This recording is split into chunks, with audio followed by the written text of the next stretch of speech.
안녕하세요. 크립토팀입니다. 이번 시간에는 클래리티법이 통과가 돼도 소용없다. 이런 분들이 계신 것 같습니다. 한번 끝까지 보셨으면 좋겠습니다. 살펴보시죠. 해시키 글로벌이라고 있습니다. 사실은 홍콩에 소재한 코인 거래소인데요. 여기에서 저기 중동 두바이까지 가서 또 코인 라이센스를 받았습니다. 비트코인, 이더리움, 무기한 선물 이제 거래를 지원하거든요. 미국의 코인베이스 글로벌이 있다면 중국의 해시키 글로벌이 있다라고 생각하시면 돼요. 해시키가 홍콩에 있지만 사실은 중국 본토 완샹 그룹에 이제 그 자본이 들어가 있습니다. 중국 본토 자본이 홍콩에다가 이제 별도 이제 거래소를 세웠다라고 보시면 됩니다. 지금 전 세계로 확장을 하고 있죠. 여기서 메나라고 하는 것은 그 미들이스트의 M, 그 중동이죠. 그 다음에 노스 아프리카에서 중동이나 북아프리카에 지사를 낸 거예요. 코인 지사를 점점 넓혀가고 있습니다. 그러니까 중국계 거래소가 두바이에서 라이센스 따고 지금 코인 선물까지도 지금 팔고 있는 거죠. 무기한 선물입니다. 그리고 유럽도 사실상 7월자로 이미 미카법, 여기는 이미 2년 전인가요? 이미 통과는 됐고 이제는 실제로 법이 실행, 그러니까 발효됐습니다. 근데 여기서 문제가 있는데 여기도 이제 어떻게 보면 유럽도 규제 명확성이 미국보다 훨씬 더 빨랐죠. 근데 문제가 너무나 법이 타이트해요. 이게 좀 제가 봤을 때는 숨쉬기가 힘들 만큼 타이트하기 때문에 유럽에 있는 크립토 회사들은 전부 지금 중동이나 싱가폴로 도망쳤습니다. 이게 실제 그 유럽에 있는 사람들이 얘기를 하거든요. 한편으로는 또 이해가 돼요. 왜냐하면 이걸 또 코인 그 규제를 세게 안 하면 또 FTX나 또 저 테라 루나처럼 빵빵 터져버리면 안 되지 않습니까? 근데 그러니까 코인의 혁신을 지원을 해야겠는데 동시에 이것도 규제 또 잘못하면 또 규제 기관들 통제력 약화되는 거 싫어하거든요. 여기에 사실 고민이 전 세계적으로 전 하고 있다라고 봐요. 코인 전문 이제 자산 운용사 코인쉐어스는 유럽에서 비트코인 채굴 회사 ETF를 출시를 했습니다. 연기금, 보험사, 은행을 겨냥했다라고 하는데요. 사실 비트코인 채굴 ETF 사실 채굴 회사들 요즘 거의 죽 쓰고 있다라고 보시는 게 맞아요. 주가가 많이 떨어졌죠. 그나마 있는 회사들은 AI한테 전력망 그 통째로 임대하고 있거든요. 아무도 관심도 없는데 이걸 왜 만들고 있을까요? 저는 스트래터지도 그렇고 비트마인도 그렇고 지금 이런 비트코인 채굴 회사, 우량한 회사, 우량한 코인들은 안 망해요. 건재하겠죠. 뒷단에 블랙락이다, 뱅가드다, 코인 안 할 것 같은 애들이 지금 다 대주주로 있거든요. 반면에 저는 코인을 투자하는 사람들, 비트마인 또는 스트래터지 투자자는 쉽지 않다라고 계속 얘기를 드린 바가 있어요. 특히 이제 알트코인, 글쎄요, 전 한 자릿수라고 봅니다. 그럼 누가 이 2%한 자릿수에 들어가냐? 아주 쉽게 얘기하면 고점에 흥분해서 전 재산을 넣는 사람일까요? 아니면 무릎 아래에서 꾸준히 1년, 2년, 3년 계속 살 수 있는 사람일까요? 어렵죠. 지금 제가 쉽게 얘기했죠. 말은 쉬운데 행동과 인내는 저는 굉장히 어렵구나. 그리고 고점에 샀을 수도 있다고 저는 생각해요. 근데 그것을 무릎 아래로 왔을 때도 포기하지 않을 수 있느냐. 저는 이거 굉장히 중요한 관건이라고 생각을 합니다. 이거 이제 비트코인 OTC 주소인데요. 지금 2021년 저 11월 고점부터 지금 뭐가 이렇게 밑으로 쭉 내려오고 있죠. 이게 뭐냐면 비트코인 채굴 회사들이 비트코인 보유하고 있는 양을 나타내요. 이게 많이 줄어들었죠. 지금 거의 최저치를 지금 경신 기록을 좀 갈아치우고 있는 그런 거죠. 보니까 21년 11월 이후에 비트코인 이제 채굴 회사들 보유하고 있는 그 개수가 72%가 줄었다. 이게 지금 4년 내내 보유량이 줄고 있고 계속 재고가 소진이 되고 있다. 사실상 이거는 이제 팔고 있다라고 보시면 되겠죠. 그러니까 22년, 23년, 24년, 지금 25년, 26년까지 4년이 넘게 쉽게 말하면 지금 비트코인 팔아서 근근히 생활하고 있습니다. 전력, 임대료 내고, 전기세 내고, 정말 이게 쉽지 않다라는 얘기인데요. 어떻게 보면 이건 사실 악재죠. 중소형 채굴 회사들 많이 또 도산을 했을 거예요. 근데 이걸요, 조금만 다르게 생각해 보시면 더 이상 팔 비트코인이 이제 거의 없다. 왜? 지금 이제 망할 기업들은 많이 망했다. 그 얘긴즉슨 더 이상 이제 시장에 나올 수 있는 비트가 없네? 그럼 매도 이제 거의 끝났겠네? 거의 이제 턴어라운드 할 것 같은데라고 볼 수도 있는 거예요. 그러니까 저는 항상 상황은 우리가 똑같잖아요. 지금 뭐 전쟁하는데 어디만 피해가는 게 아니고 전 세계적으로 영향을 미칩니다. 근데 여기에서 시장을 보는 전혀 다른 관점과 해석은 제각각입니다. 이거는 뭐 정치 성향도 있고 뭐 아니면 인생의 경험 또는 빚의 채무의 정도 뭐 연소득 위험 회피 성향 이게 다 다르기 때문에 요거는 각자 선택의 영역이라고 계속 얘기를 드리죠. 근데 트럼프 2기 들어서 우리가 지금 정말 피부로 느끼고 있는데요. 앞으로는 그러니까 우리가 소위 말해서 뭐 저 나라는 친미야, 저 나라는 친중이야 이런 거 있죠. 4년 주기야. 뭐 때문에 움직이는 거야? 뭐 연준에서 금리를 내리면 시장이 폭발할 거야. 요런 약간 좀 간단한 흑백 논리 이분법적인 사고가 예전만큼 잘 안 맞을 확률이 높아요. 이건 제가 뭐 계속 얘기를 드릴 겁니다. 중국계 코인 거래소 게이트라고 있습니다. 게이트. 뭐 예전에 뭐 게이트 IO라고 있었는데 유럽에 지사가 있어요. 여기에서 미카 라이센스, 유럽에서 그 규제법 라이센스를 취득을 했습니다. 근데 이런 얘기를 합니다. 이거 라이센스를 따도 장기적으로 많은 기업들이 망할 것 같은데 이유는 뭐냐? 높은 운영 비용, 규제 준수 부담이 지속이 될 것이다. 제가 아까 그 미카 이 라이센스를 따는 게 뭐 바이낸스는 이게 이제 어쨌든 실패를 했죠. 여기는 땄어요. 근데 왜 이렇게 어려울 것이다, 망할 수도 있다 이런 얘기를 할까요? 제가 이걸 살펴보니까 미카법이라고 하는 것은 그냥 단순히 뭐 하나만 힘든 게 아니에요. 그냥 규제라고 하는 게 총체적인 난국, 쉽게 말하면 숨도 못 쉬게 막아놨어요. 그러니까 지켜야 할 가지수도 많고요. 잘못했으면 뭐 매출의 12%인가요? 엄청난 페널티를 부과하고요. 또 사람을 뭐 의무적으로 뽑아야 되고 그 코인은 자산으로도 잘 안 쳐주고 뭐 스테이블 코인 발행하려면 별도의 또 뭐 유럽의 은행에다가 막 그냥 현금으로 그 채워놔야 되고 사람 뭐 의무 유지비 뭐 갱신비 엄청나요. 제가 만약에 크립토 사업한다면 절대 유럽에서 안 할 것 같다라는 생각이 정말 확실하게 들더라고요.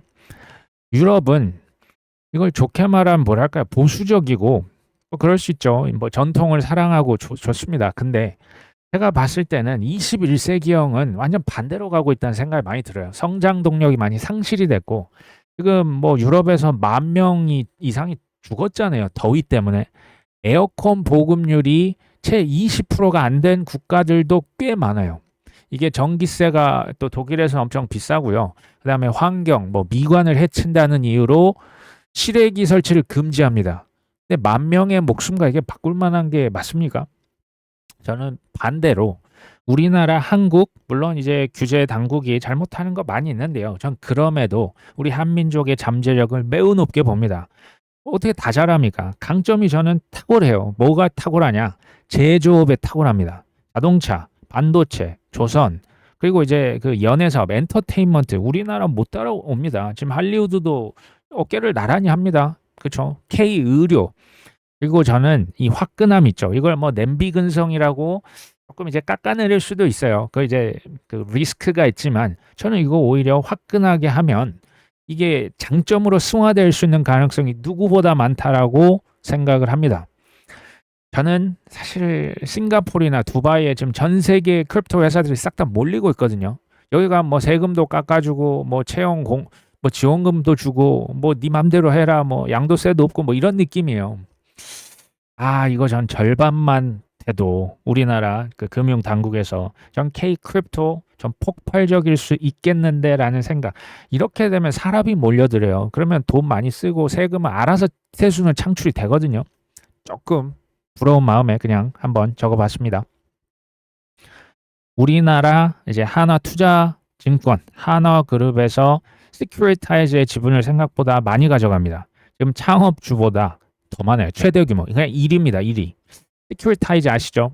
저기 블랙락에서 투자를 했고 토큰화 자산 토큰화 전문 기업이에요. 그 비들 펀드라고 해서 이제 뭐 MMF 펀드 이런 거 이제 운영을 직접 하고 있죠.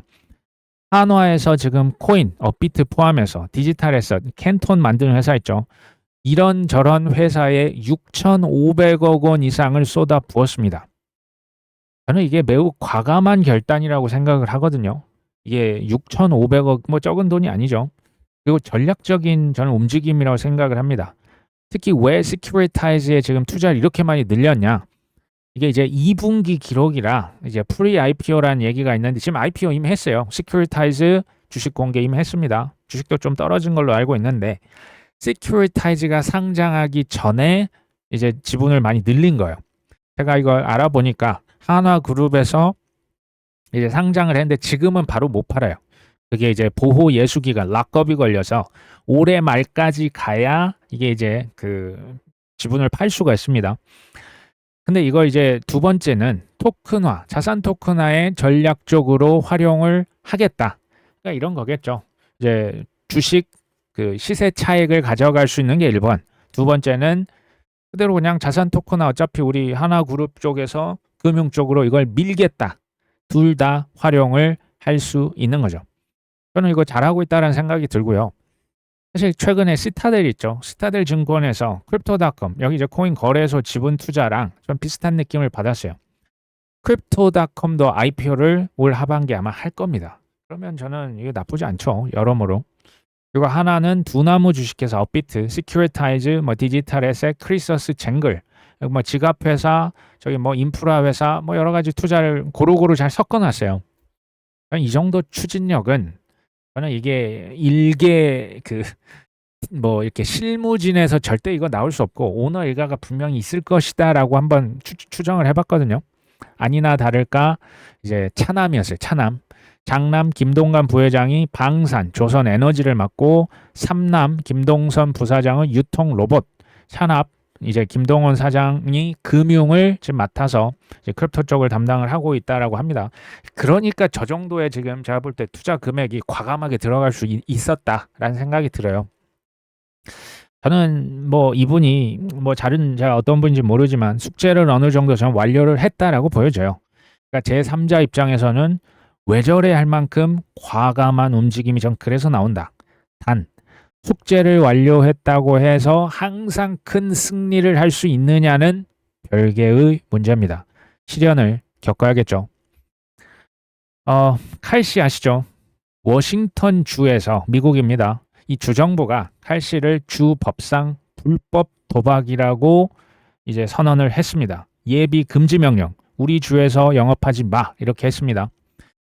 칼씨도 마찬가지예요. 폴리마켓도 마찬가지입니다. 뭐 예측 시장, 뭐 미래 맞죠. 뜨는 분야 맞죠. 근데 뭐 이거 그냥 하면 그냥 일사천리로 막 한 방에 다 문제가 해결되고 큰 돈을 돈방석에 앉을까요? 이게 살벌합니다. 뭐든지 그렇겠죠.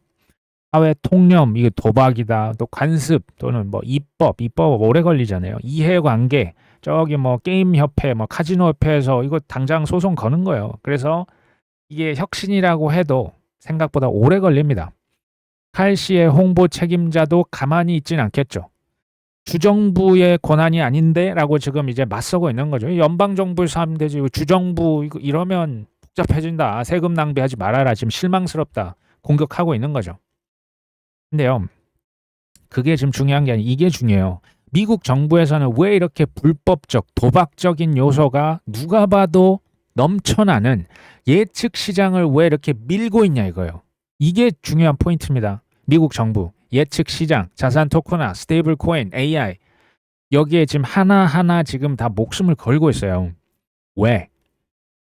미국이 아시지 않습니까? 예전에 뭐 이렇게 달러 찍어가지고 막 하고 다른 나라들 물건 이제 사주고 미국에서 그 다음에 다른 나라 수출해서 또 미국 국채 사고 생태계가 지난 70년, 80년 2차 세계대전 이후에 잘 돌아갔어요.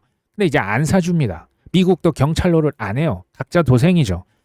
이게 이제 그러니까 멈춘 거예요. 기존에 돌아갔던 시스템 멈췄는데 이거 다 뜯어서 다시 고치는 거예요. 완전히 다 분해했다가 다시 디지털 버전으로 끼우는 거예요.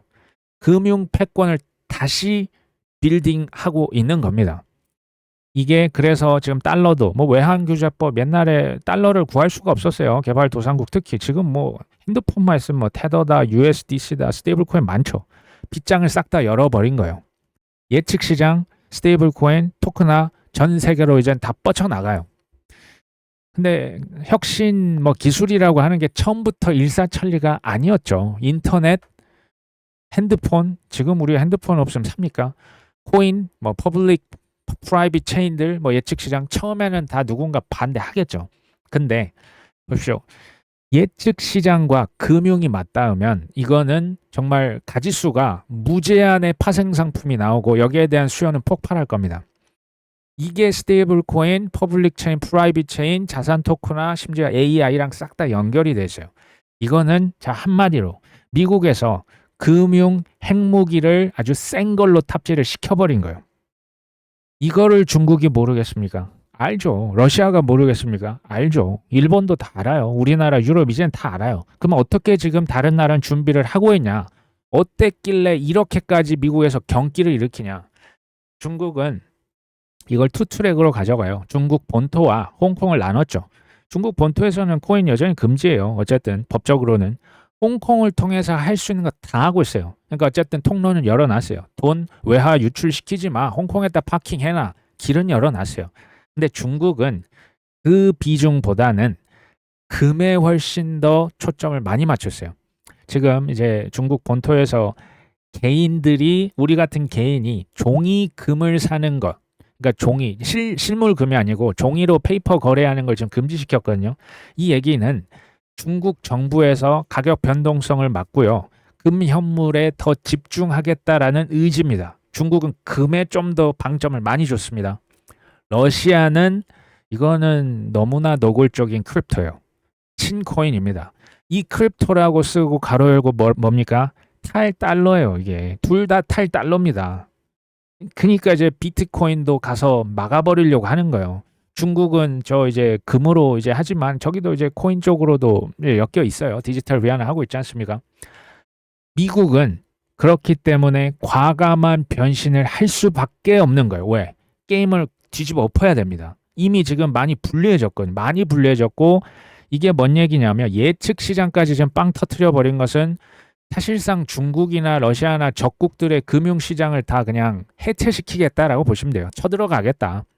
그만큼 역대급 위기에 봉착을 했기 때문에 클래리티법이라고 하는 것은 저는 어떻게든 타협이 될 것이다라고 예나 지금이나 똑같이 얘기를 하고 있는 겁니다.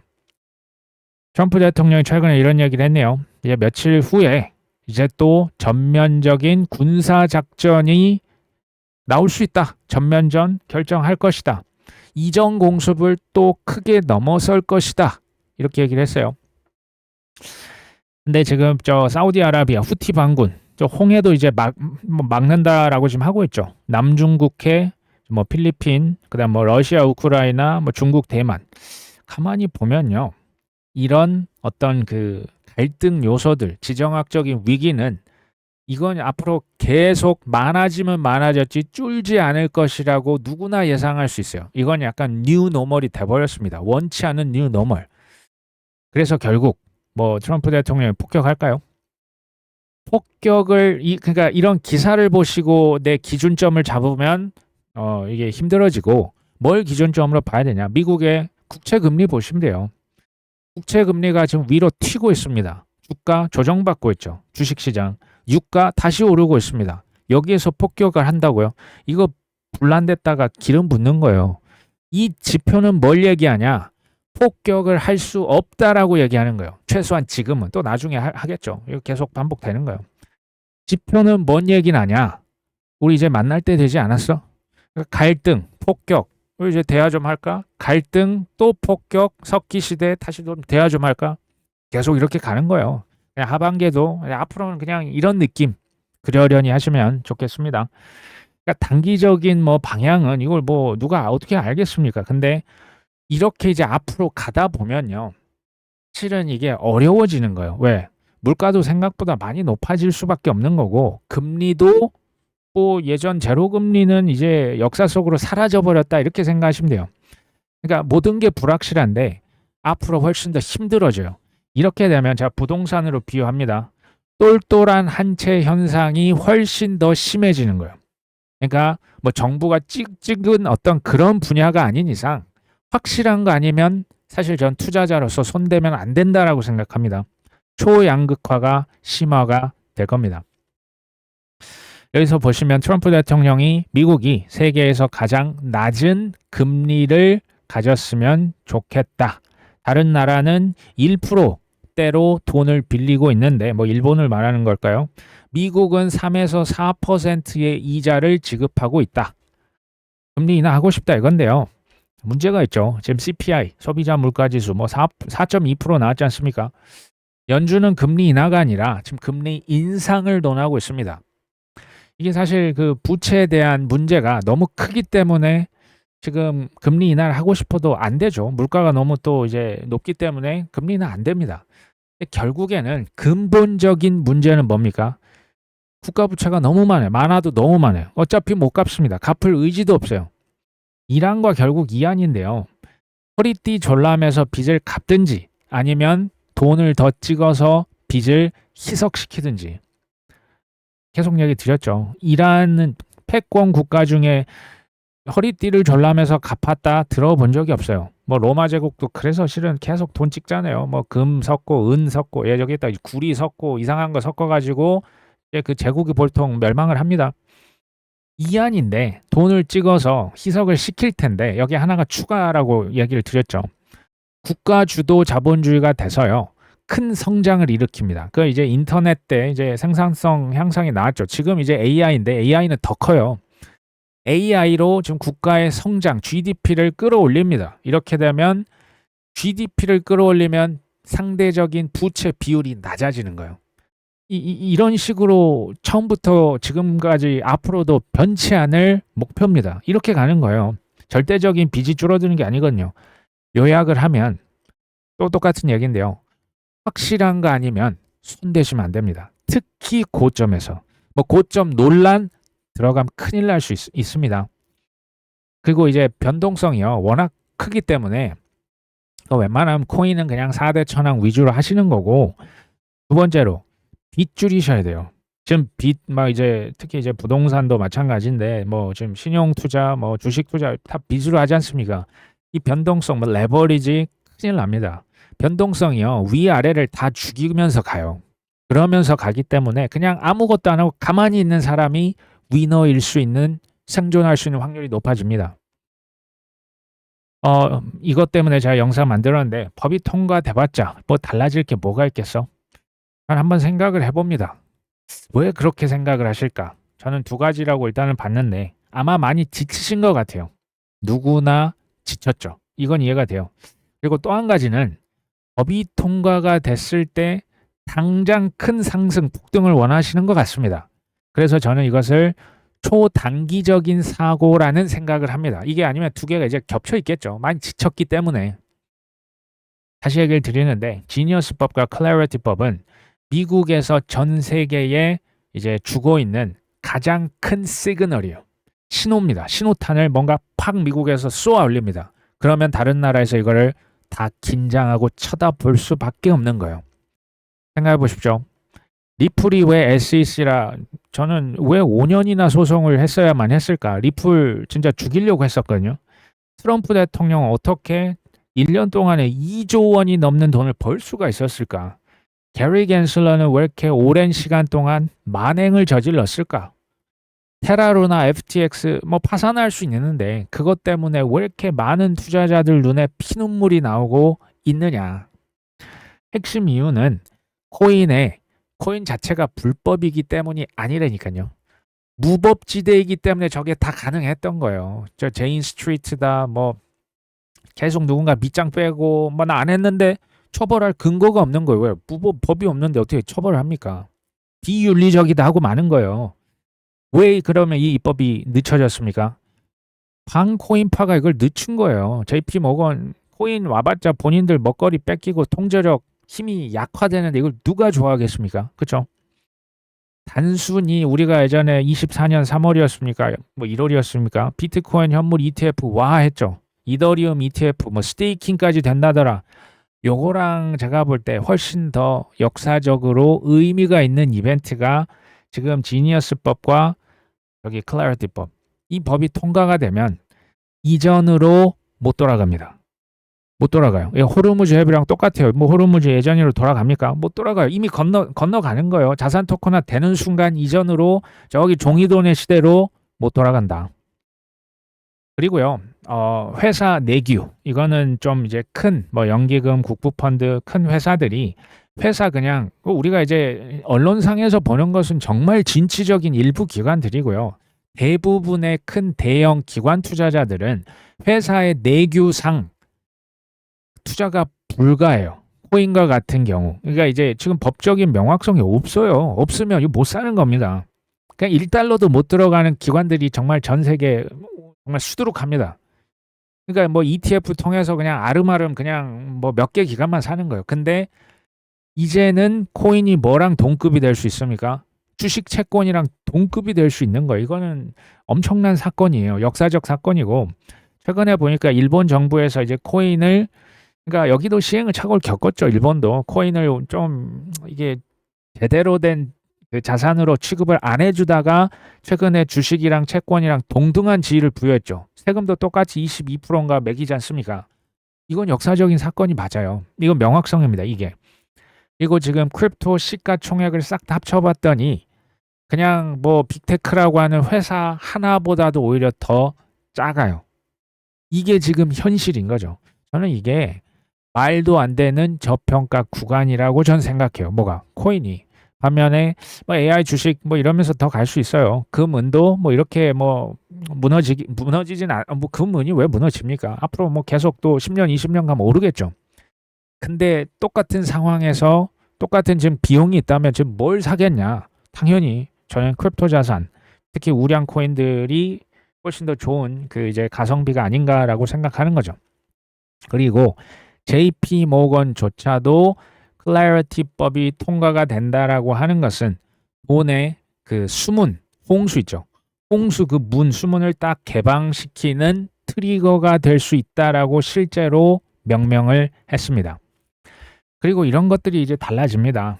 개발자를 보호해줘요. 그러니까 개발자들이 창의력이 죽이지 않는 거죠. 어디 도망치지 않는 거예요. 이 비근한 예로 이런 거죠. 칼 만들었는데 그 칼을 누가 이거 살인죄로 썼으면 그 살인죄가 칼 만든 사람한테 있습니까? 아니잖아요. 요거는 보호해줘야죠. 총 만들었는데 총 누가 빵빵 쏴가 그 총 개발 회사가 그러면 감옥 가야 됩니까? 이런 것들은 좀 이제 풀어줘야죠. 세 번째는 우리가 그냥 뭐 예전에 뭐 운이 없었다, 에이 뭐 이런 나쁜 세상 요렇게 하면 안 되고 그 게리 겐슬러가 몇 년 전부터 뭐 죽어라 얘기를 했지만 진짜 투자자 보호가 이제 가능해져요. FTX 뭐 파산한데 그 파산 고객 자산을 막 지들끼리 막 자전거래 시키고 막 빼돌리고 제인 스트리트 뭐 위에서 샀다 밑에서 팔았다 아니, 그 반대겠죠. 아래서 샀다가 위에서 팔고 이게 장난질 치는 것이 어찌됐건 원천적으로 법으로 보호를 받을 수 있는 게 차단할 수 있는 거예요. 그래도 장난 또 치겠죠. 어찌됐건 법이 생긴다. 아직도 22년 11월 그 FTX 파산으로 인해서 그때 충격이 워낙 컸기 때문에 전 세계에서 코인을 보는 시선은 여전히 안 좋습니다. 그만큼 큰 영향력을 지금도 미치고 있거든요. 그리고 작년 뭐 7월 달에 지니어스법 통과되고 뭐 코인 가격 별거 없었다라고 하지만 어찌됐건 7월 달에 통과가 되고 10월 초였습니까? 크립토 시총이 4조 달러를 지금 돌파했죠. 그 이후에 지금 반토막까지 떨어졌었다가 지금 뭐 이제 뭐 살짝 뭐 이제 그 올라오고 있는 상황이겠죠. 저는 작년 지니어스법 통과는 반쪽짜리예요.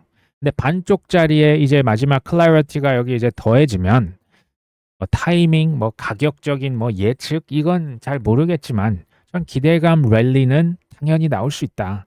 클래리티법도 지금 이제 법 통과된다고 바로 법이 뭐 발효가 되고 이런 게 아닙니다. 시간 많이 걸려요. 근데 다시 한번 얘기 드리지만 전 세계 기관 그리고 국가에게 신호탄을 쏘는 거예요. 이제 코인은 명확하다. 이거는 뭐 증권이다. 이건 뭐 이제 상품이다. 명확해지면 그때부터 이제 또 다른 시대로 접어드는 거라고 저는 보고 있습니다.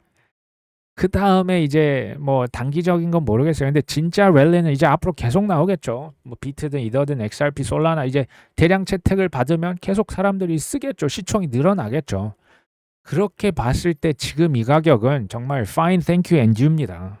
fine thank you죠. 이 가격은. 그렇지 않겠습니까? 물론 돈이 이제 없으면 뭐 할 수 없겠죠. 저는 뭐 일단 올 하반기, 연말, 뭐 내년 연초 제 걱정이 뭐 굳이 하나 있다면 이거 계속 가면 어떡하지 하는 생각도 있어요. 그렇기 때문에 우리가 취해 있으면 안 되겠죠. 저는 여기까지 오시느라 정말 일단 고생 많으셨다라는 얘기를 꼭 한번 드리고 싶고요. 아직 뭐 눈앞에 증거가 띵하니 나온 건 아니죠. 좀 더 지켜보셨으면 좋겠습니다. 오늘 방송 여기까지 합니다. 끝까지 시청해 주셔서 감사합니다.